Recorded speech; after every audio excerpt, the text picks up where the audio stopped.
আসসালামু আলাইকুম রহমতুল্লাহি ওবারাকাতু। হজুরের নামাজ ডাহুরে বাড়িতে আইছি আয়া হুনি রান্ধনের কিছু না পরে আমার আজকে মনে হয়েছে আমি যে লাল শাকের বীজ ফালাইছিলাম উঠানো এটি গিয়া তুলে আনি আনি আরে দিয়ে এটি রান্ধব।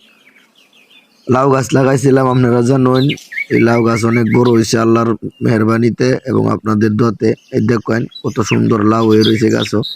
আর আমার হাতে করা হস কৃষির এই প্রথম লাউ তুলছি, এটা আমার জন্য কত বড় আনন্দের বিষয় এটা আপনারা বোঝা যেতাম না।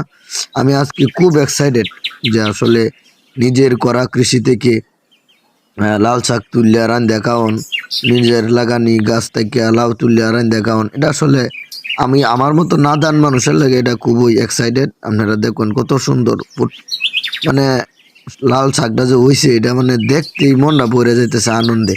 কত মানুষে কইছে যে উড়ানো হইতা গুড়ামুড়া ফালাইস না, এটা উড়ানো হইতা হস কিছু হইতো না। আমি কেউর কথা না শুনিয়াই জীবনের হইলাই লাল শাক বাইন করে দিছি আল্লাহর রহমতে এবং আপনারা দোয়ার বরকতে। ও বালাই হয়েছে, সুন্দর হয়েছে।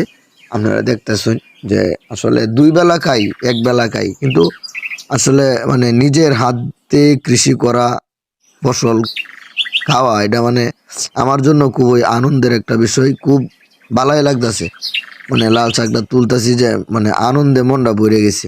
যাই হোক, আপনারা জানেন আগে পড়াশোনা করছি, এইসব বিষয়ে খুব বেশি একটা অভিজ্ঞতা নাই, তো হইলাই করছি, এতেই খুব বেশি একটা খারাপ হয়েছে না। একটু জায়গা কুবায়া লাল শাকের গুঁড়া দিয়ে ফালাইছিলাম, আল্লাহ রহমতে আপনারা দরবার করতে ভালাই হয়েছে।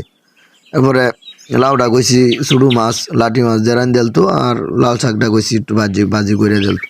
আলহামদুলিল্লাহ রাঁধছি, খুব ভালো হয়েছে। লাল শাক আমি নিজের হাতে পাচ্ছি। এরপরে আপনারা দোয়ার বরকতে নিয়ত করছি এই লাল শাকটি তুললে হারিয়া এরপরে হিরা আবার লাল শাকের গুঁড়া বাইন করে দেন। এটাও আপনারা ইনশাল্লাহ ভিডিওর মধ্যে দেখায় যে আসলে আমি কি করি আর কি না করি সবকিছু আপনারা ভিডিওর মধ্যে তুলে ধরবো নিয়ত করছি, ইনশাল্লাহ চেষ্টা করবো।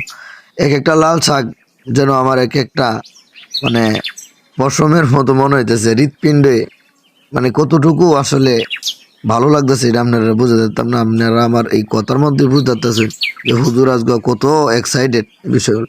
লাল শাক তুললাম, দেখুন কত সুন্দর হয়েছে। আসলে এটা তেমন এক সুন্দর হয়ে যাব।